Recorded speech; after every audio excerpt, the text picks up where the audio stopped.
नमस्कार साथियों, कैसे हैं आप सब। आपका बहुत बहुत स्वागत है हंस ऑनलाइन एजुकेशन के इस डिजिटल प्लेटफॉर्म पे। साथियों, कैसे हैं आप सब। आशा है आपकी तैयारी अच्छे तौर तरीकों से चल रही होगी। तो साथियों, हमारा विषय चल रहा था भौतिक विज्ञान, जिसमें हम पढ़ रहे थे गति, मोशन के इस चैप्टर को। तो साथियों, लगभग हमने पिछली क्लास में इस गति के चैप्टर को कंप्लीट कर लिया था। इसमें हमने पढ़ा, थोड़ा सा रिवाइज करते हैं इसे। में हमने पढ़ा साथियों, जर्नल साइंस के अंदर हमने भौतिक विषय जो स्टार्ट किया है, के अंदर हमने पहला चैप्टर पढ़ा था यूनिट एंड मेजरमेंट, यानी इकाइयां और मात्रक। उसके बाद हमने पढ़ा साथियों, जैसे दूसरा चैप्टर था हमारा गति यानी कि मोशन। इसको हमने कवर किया। हमने देखा गति की परिभाषा, विस्थापन हमने देखा, और इनके बीच हमने चाल और दूरी, वेग के बीच में हमने अंतर किया। हमने देखा कि त्वरण किसे कहते हैं हम। तो उम्मीद है कि मुझे ये चैप्टर आपको बिल्कुल अच्छे से कवर अप हुआ होगा। अब इनके बीच में जो बचता है साथियों, और कल हमारा टॉपिक था इसके बीच में प्रक्षेप्य गति यानी प्रोजेक्टाइल मोशन। जब किसी वस्तु को ऊर्ध्वाधर और क्षैतिज दोनों प्रकार की जब वह यानी गति करता है, तो वह कैसी गति होती है, उसकी प्रक्षेप्य गति। तो उम्मीद है साथियों ये आपने अच्छे से कवर कर लिया होगा। तो इसके आपने सारे सूत्र, इसमें बेसिकली सूत्र है। तो आज हम जो टॉपिक देख रहे हैं, छोटा सा टॉपिक है गति का। उसके बाद हमारा प्रकाश टॉपिक है जिसको हम कवर करेंगे। छोटा सा टॉपिक है हमारे पास साथियों, गति के नियम। बिल्कुल छोटा सा टॉपिक है, इसे हम जल्दी कवर कर लेंगे। गति के नियम, गति,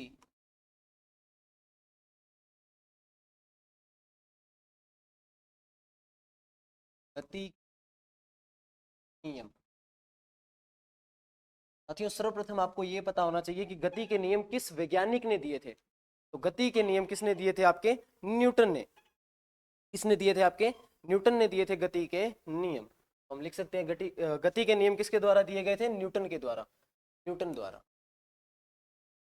आइजैक न्यूटन द्वारा।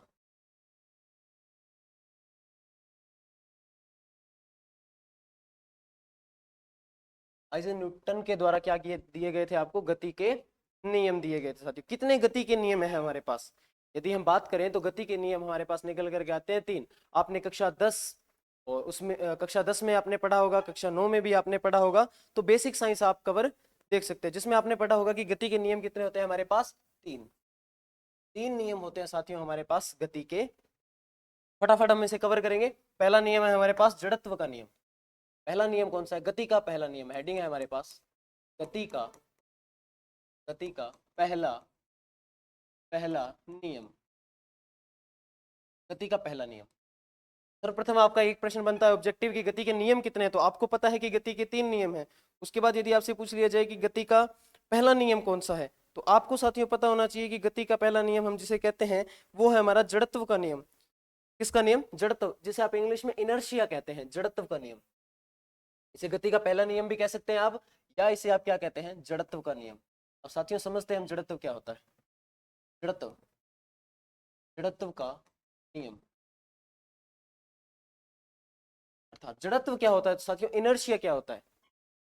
जड़त्व का नियम आप ऐसे समझ सकते हैं, जड़त्व जड़त्व का जो सिद्धांत है वो इस प्रकार है कि यदि कोई वस्तु विरामावस्था में है, तो वह विरामावस्था में ही रहना चाहती है जब तक कि उस पर कोई बाहरी असंतुलित बल कार्य ना करे। समझ रहे हैं बातों को साथियों? कि इनर्शिया, लॉ ऑफ इनर्शिया क्या बताता है आपको?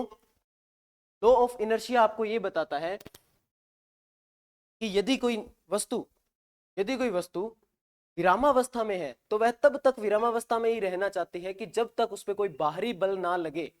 और यदि कोई वस्तु गति में है, तो वह तब तक गति में ही रहना चाहती है जब तक उस पर कोई बाहरी असंतुलित बल ना करे। तो हम देख रहे हैं साथियों, यदि हमें कोई वस्तु को गति में लाना है तो हमें बाहरी बल की आवश्यकता होगी। और जो उसका विरोध करता है, हम कह सकते हैं एक तरह से, या तो जैसे कोई वस्तु गति में है तो वो गति में ही रहना चाहती है, परंतु उस पर जब बाहरी असंतुलित बल लगेगा तो वह उसका विरोध करेगा। तो विरोध किसको दर्शाता है? वहां पर जड़त्व को दर्शाता है। और ये आपके द्रव्यमान से रिलेटेड राशि है। तो पहला नियम है आपका गति का कि जड़त्व का नियम। जड़त्व आप समझ गए होंगे साथियों। तो इसकी परिभाषा में यदि हम लिखें कि जब तक किसी वस्तु पर जब तक जब तक जब तक किसी वस्तु पर कोई बाहरी असंतुलित, ये साथियों हम बल के चैप्टर में अच्छे से पढ़ेंगे कौन सा बल संतुलित होता है और कौन सा बल असंतुलित होता है। तो हम इसमें लिख रहे थे कि कोई असंतुलित बल, असंतुलित बल कार्य, अर्थात कार्य का मतलब है कि यदि कोई वस्तु विरामावस्था में है या फिर गति की अवस्था में है, तो यदि कोई असंतुलित बाहरी बल, कोई असंतुलित बाहरी बल उस पर जब तक ना लगाया जाएगा तो तब तक उसमें गति में क्या नहीं आएगा, उसकी गति, यदि वो विरामावस्था में है तो विरामावस्था में रहना चाहती है, और यदि गति में है तो वह गति में रहना चाहती है। तो हम ये भी लिख सकते हैं बल कार्य नहीं लगाया जाता, कार्य नहीं करता तब तक वह, यदि विरामावस्था में है तो विरामावस्था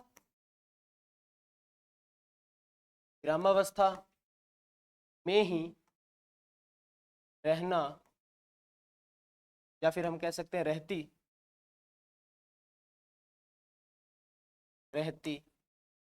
है। यदि विरामावस्था में है तो विरामावस्था में ही रहती है, और यदि किस में हो वह गति में, यदि गति अवस्था में होगी तो वह कैसी रहेगी, यदि वह गति अवस्था में है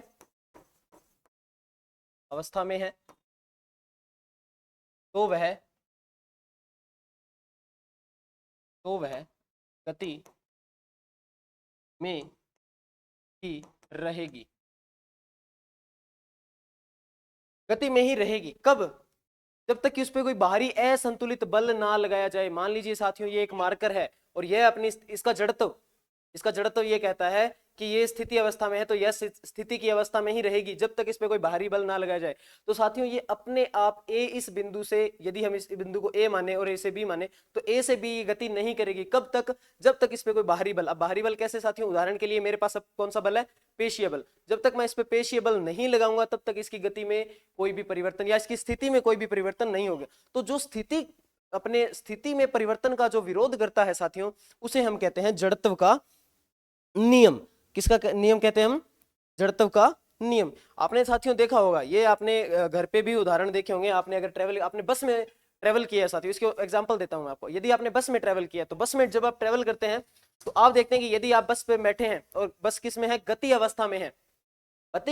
बस यदि गति अवस्था में है और यदि जो आपका बस चालक है वो ब्रेक लगाता है, अचानक से आगे कोई मान लीजिए ट्रैफिक आ जाता है या कोई गाड़ी आ जाती है, कुछ भी XYZ आप मान सकते हैं, तो यदि वह मतलब सडन एकदम से वो ब्रेक लगाएगा यदि, तो आप देखेंगे कि आप गति, अब बस किस में थी? गति में। तो आपका शरीर किस में रहा?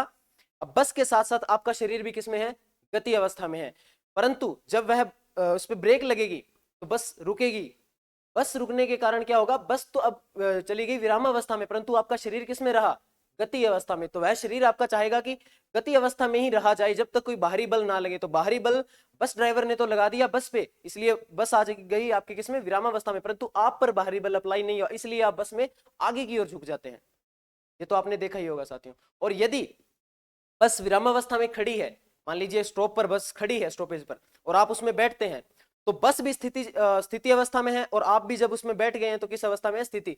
तो इसमें बस का जो जड़त्व है वो कहेगा कि मुझे स्थिति अवस्था में ही रहना है, मुझे अपनी परिवर्तन स्थिति में नहीं करना है। परंतु क्योंकि उसमें इंजन है और वो एक मशीनरी है तो इस पे हम बल अप्लाई कर देते हैं। परंतु आपका जो शरीर है, मानवीय शरीर जो है, ये भी तो कहेगा कि मुझे कोई बाहरी बल जब तक नहीं लगेगा मैं किस में रहूंगा?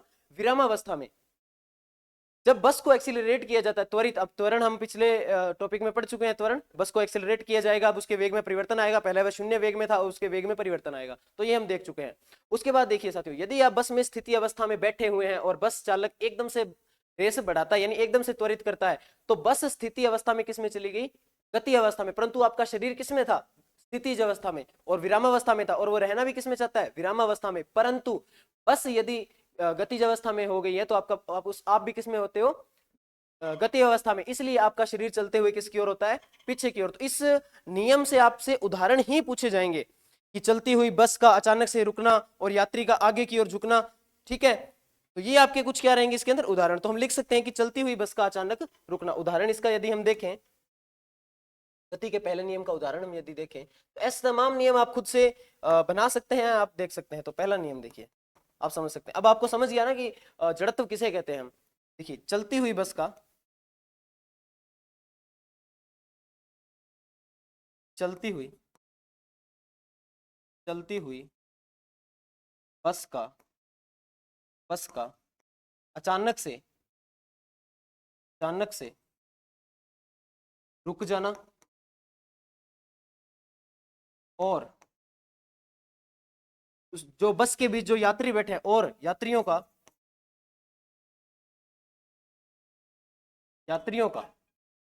किस ओर झुकना, आगे की ओर झुकना। तो आगे की ओर झुकना,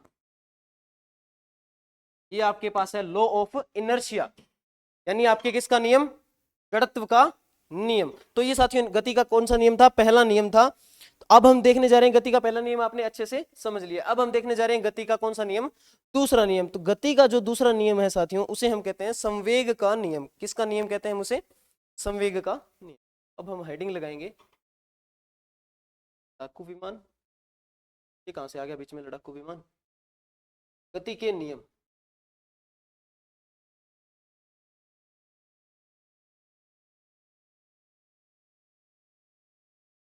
गति का दूसरा नियम देखिए साथियों, हेडिंग लगाइए आप, गति का दूसरा नियम, गति का दूसरा, जिसे आप क्या कहते हैं, संवेग का, संवेग का।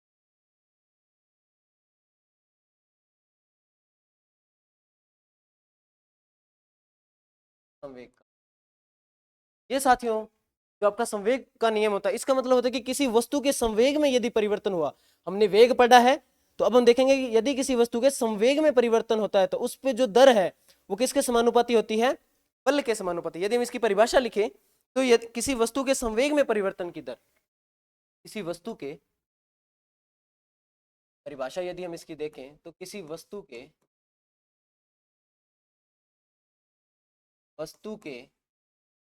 संवेग में परिवर्तन की दर, परिवर्तन की दर साथियों किसके समानुपाती होती है, उस पर लगाए गए बल के। क्योंकि हमने अभी देखा था ना, कोई भी वस्तु विरामावस्था से गति में कब आएगी, जब उस पर कोई बाहरी बल लगाया जाएगा। तो परिवर्तन की दर किसके समानुपाती होती है, लगाए गए बल के। तो परिवर्तन की दर उस लगाए गए, अप्लाइड फोर्स, लगाए गए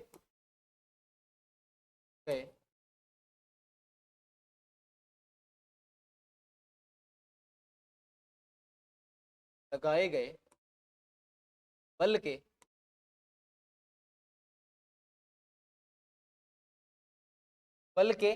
क्या होती है साथियों, उसकी होती है ये समानुपाती।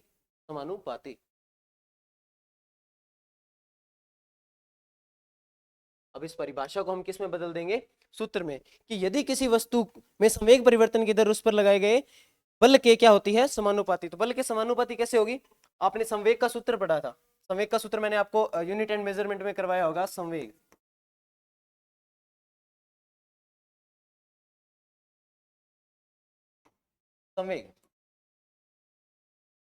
में मैंने आपको बताया था, यदि आपके द्रव्यमान मास का गुणा आपके वेग यानी वेलोसिटी, आपका द्रव्यमान गुणा वेग, यदि आपके द्रव्यमान का गुणा आपके किसके साथ कर दिया जाए, वेग के। मान लीजिए आपका द्रव्यमान कितना है 50 kg और आपका वेग मान लीजिए कितना हो गया, आप वेग से चल रहे थे 20 मीटर प्रति सेकंड, क्योंकि वेग का सूत्र क्या था आपके पास, मीटर प्रति सेकंड। तो यदि आपका द्रव्यमान 50 किलोग्राम है और आप वेग यानी आप जिस वेग से चल रहे हैं, जो आपकी गति स्पीड हम कह सकते हैं, वो कितनी है आपकी 20 मीटर प्रति सेकंड। मतलब आप एक सेकंड में कितना मीटर चल देते हैं, 20। कितना मीटर चल देते हैं आप, 20। तो साथियों आपने देखा कि आपका संवेग कितना आ जाएगा, अब कितना आ जाएगा आपका संवेग, 1000। संवेग यानी बल है, तो ये किस में आ जाएगा आपके, न्यूटन। यानी संवेग का मान कितना आ जाएगा आपका, 1000। तो आपने देखा यदि आपका मान द्रव्यमान 50 किलोग्राम है और आपका वेग कितना है 20 है। यदि आप 20 किलो द्रव्यमान के साथ आप भाग रहे हैं 20 मीटर प्रति सेकंड से, तो आप किसी वस्तु पर यदि आघात लगाते हैं तो वो कितने का लगेगा, 1000 न्यूटन का लगेगा। साथियों हम वापिस आते हैं अपनी स्लाइड पे। समानुपाती होता है तो किसके समानुपाती, बल के। क्या हो जाता है, बल के समानुपाती। देखिए बल के समानुपाती किस प्रकार होगा, F, हमने देखा कि उसमें संवेग में परिवर्तन की दर, यानी संवेग अर्थात जो वेग में परिवर्तन की दर है, F समानुपाती इसमें F बराबर, समानुपाती को यदि हम बराबर में बदल लें तो हमारे पास आ जाएगा m, यानी कि द्रव्यमान गुणा।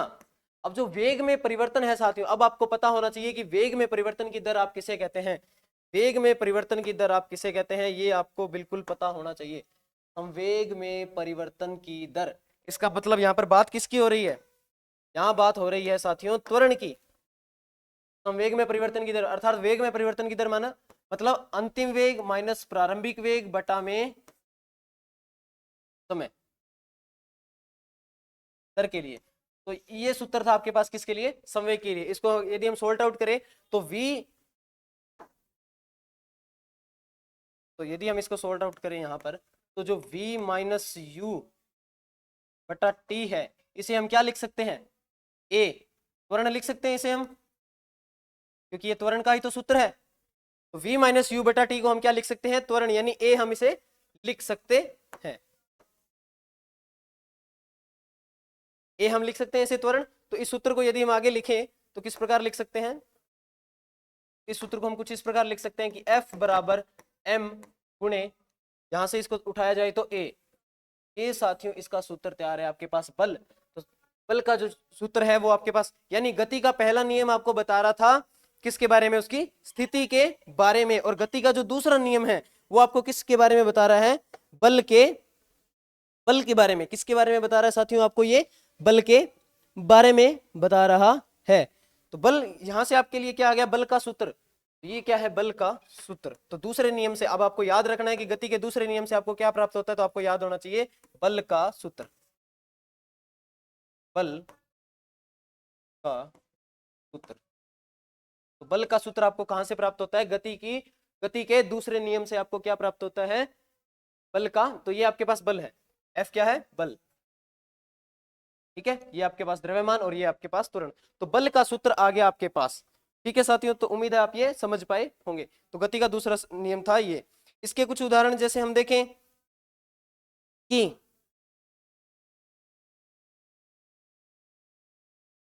F समानुपाती जो आपके पास क्या है, ये m गुणा a जो त्वरण है आपके पास, इसमें आप कह सकते हैं कि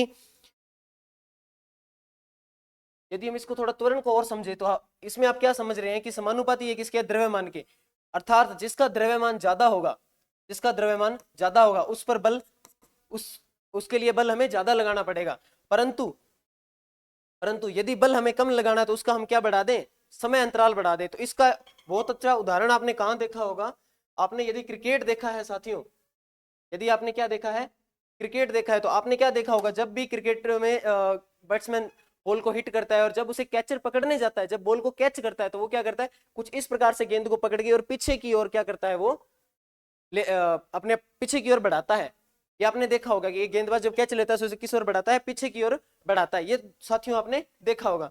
जब वो पीछे की ओर बढ़ा रहा होता, देखिए द्रव्यमान उसका, गेंद का द्रव्यमान, अब उसका जो बल अर्थात उस बल से, जिस बल से वह आ रही होगी तो उसके क्या लगेगी, चोट। तो इस चोट से बचने के लिए क्या करते हैं, उसके वेग में क्या हो रहा है, अंतर तो होगा, परंतु देखिए उसका द्रव्यमान जितना होगा उतना उस पर बल ज्यादा लगेगा, जितना उस पर बल ज्यादा लग रहा होगा उतना उस जो खिलाड़ी है उसको चोट ज्यादा लगेगी। परंतु अब वो चोट से बच कैसे सकता है, यदि वो उसमें क्या बढ़ा ले, समय अंतराल बढ़ा ले। समय अंतराल का मतलब है इस समय अंतराल को यदि वह बढ़ा लेता है,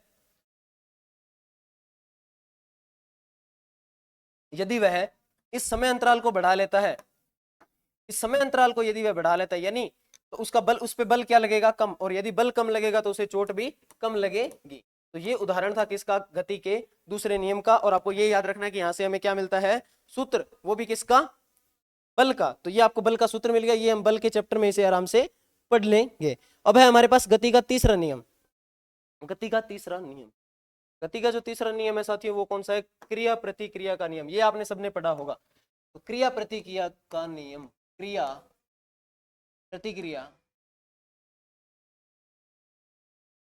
क्रिया प्रतिक्रिया का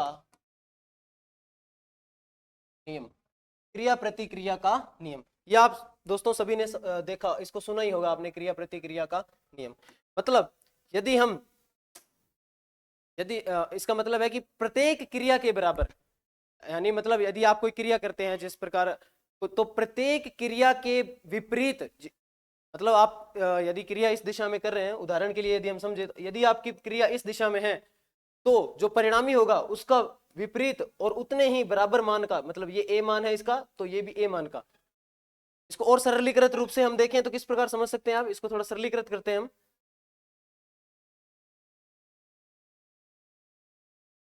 सरलीकृत करते हैं तो इसको हम क्या लिख सकते हैं कि किसी किसी प्रत्येक क्रिया के बराबर विपरीत क्या होती है, प्रत्येक क्रिया, इसकी परिभाषा देखिए, प्रत्येक क्रिया के विपरीत दिशा, विपरीत दिशा, विपरीत दिशा व बराबर बराबर प्रतिक्रिया, प्रतिक्रिया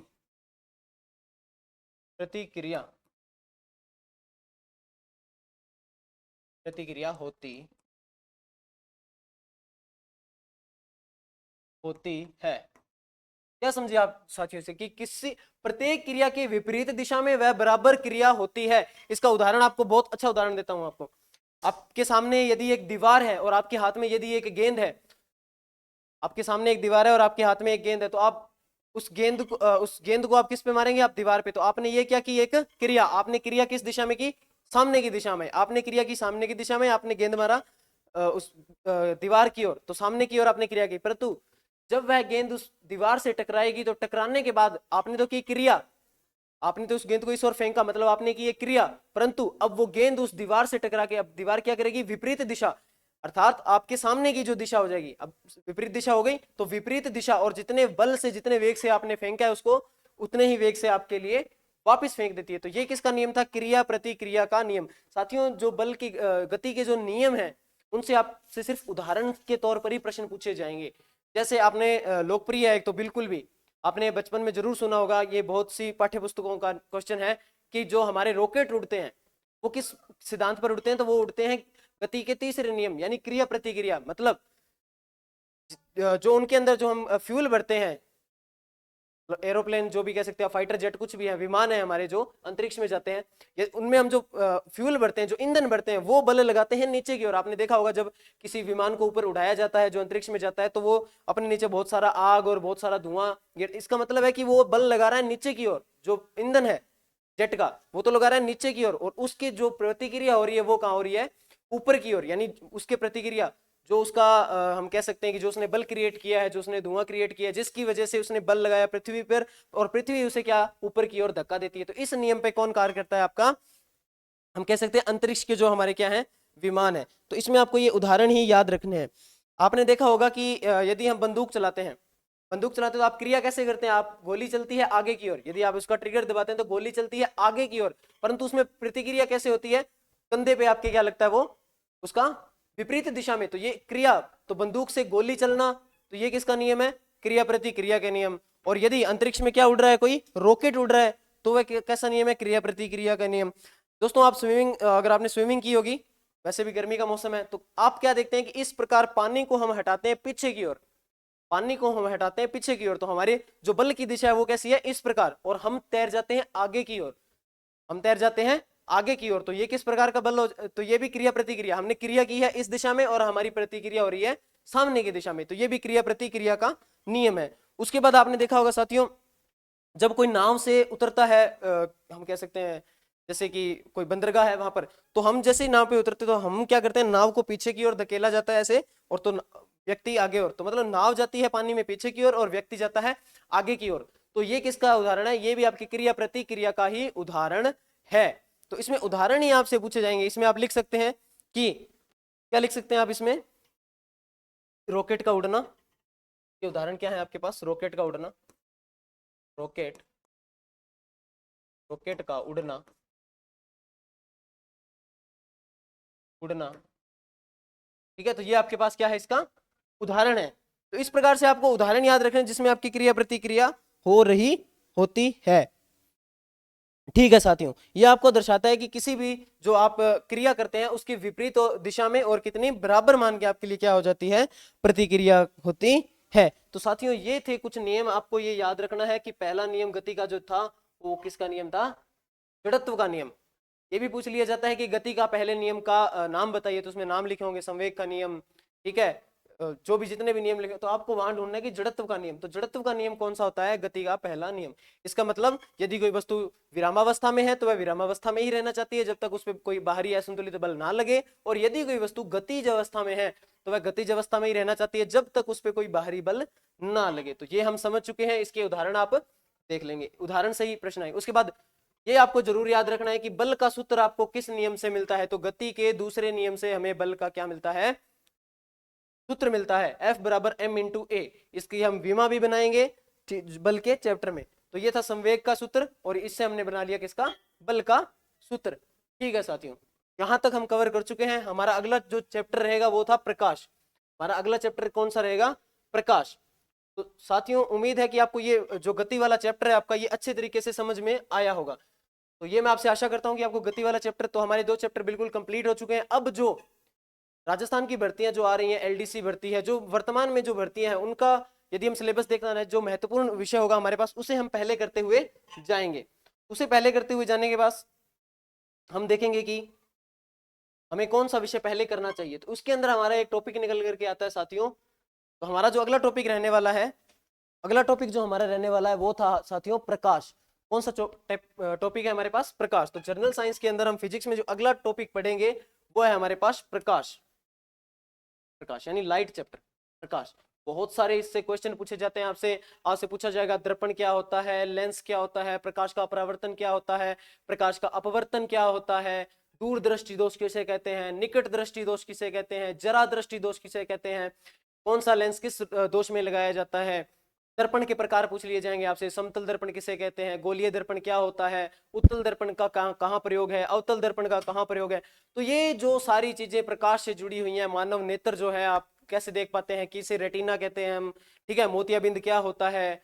तो ये जो सारी टर्मिनोलॉजी है ये हम किस में देखेंगे, हमारे प्रकाश चैप्टर के अंदर हम देखेंगे। बहुत अच्छे से साथियों प्रकाश चैप्टर आपके लिए उपलब्ध होने वाला है। तो साथियों इस वीडियो को ज्यादा से ज्यादा लाइक कीजिए, शेयर कीजिए, अपने कमेंट्स इसमें जरूर दीजिए, और मिलेंगे आपको कल प्रकाश टॉपिक के साथ। इसमें हम बिल्कुल बेसिक से स्टार्ट करेंगे प्रकाश। तो जो हमारे टॉपिक अब तक कंप्लीट हो चुके हैं साथियों, मैं उम्मीद करूंगा उसका आप अच्छे से रिवीजन कर रहे होंगे और उन्हें आप डेली रिवाइज में ला रहे होंगे।